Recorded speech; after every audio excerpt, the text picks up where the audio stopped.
19/11/2022 بقصف مركز مدينة كوباني وكافة مناطق شمال وشرق سوريا بالطيران الحربي بصورة عشوائية. يأتي هذا العدوان الإرهابي استمرارا لنهج حزب العدالة والتنمية بضرب المشروع الديمقراطي للإدارة الذاتية والتهرب من الأزمة السياسية التي يعيشها النظام التركي بعد فقدان شعبيته مع اقتراب موعد الانتخابات التركية.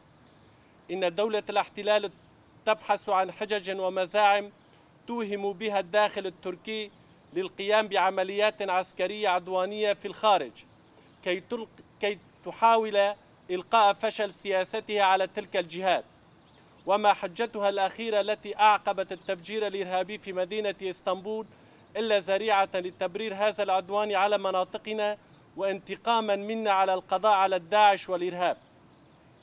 إن هذا العدوان وما سبقه من ممارسات عدوانية أخرى على الإدارة الذاتية وقواتها هي محاولة من دولة الاحتلال للنيل من مكتسبات شعبنا ومشروعه الديمقراطي الذي تحقق بإرادته الحرة وبفضل الدماء الشهداء.